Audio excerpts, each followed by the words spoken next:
Portugal's loss to Morocco may well prove to be Ronaldo's final act in the World Cup. When Cristiano Ronaldo made his World Cup debut, Morocco midfielder Azzedine Ounahi had just turned 6. João Ricardo, the Angolan goalkeeper Portugal faced that day, is now 52. In his recent public appearances, Wayne Rooney, victim of a Ronaldo wind-up in the quarter-final, looks even older. Before we continue, you're welcome to Wise BJ2 TV channel. Age comes to all of us, said a sanguine Rooney recently, when asked to respond to some shade thrown his way. In Ronaldo's Piers Morgan-enabled strop after Portugal's exit from this World Cup 16 years and 4 tournaments later, for Ronaldo, Rooney's words summed up his former teammates' predicament against Morocco. Ronaldo was called upon from the new home he is struggling to adjust to.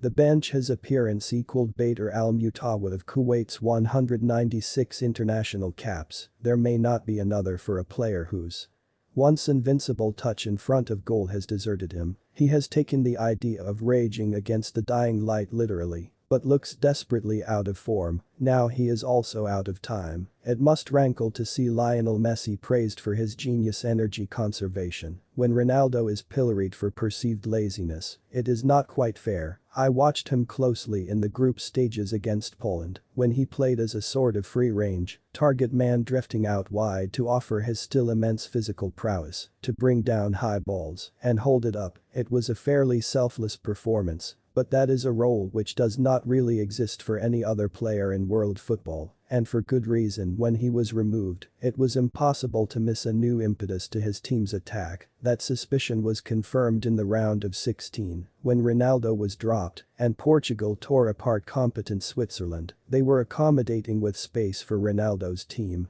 but Morocco gave them none. Every time he received the ball in would step Yahia Adiad Allah to check his run, or Akrafdari to get the right side to snuff out any danger. This is the most brutal stage for aging footballers, with the weight of the trophy and its rarity surely coming into greater focus with every passing staging. Yet as recently as last season there were points when Ronaldo looked like stretching the parameters of achievement for veteran footballers. Why shouldn't we have a Tom Brady figure in non-American football? That question was answered by Ronaldo's striking impotence, not just in this match, but the tournament as a whole. No longer capable of meaningfully influencing a top-level game, he can barely even cause a scene. Inevitably, there was a chance set free by a through ball. Ronaldo was given clear side of goal and enough time to pick his spot. His shot was not straight at Bono, keeper of Morocco's unforgettable fire, but close enough for a comfortable save. Long before this, Portugal were panicking.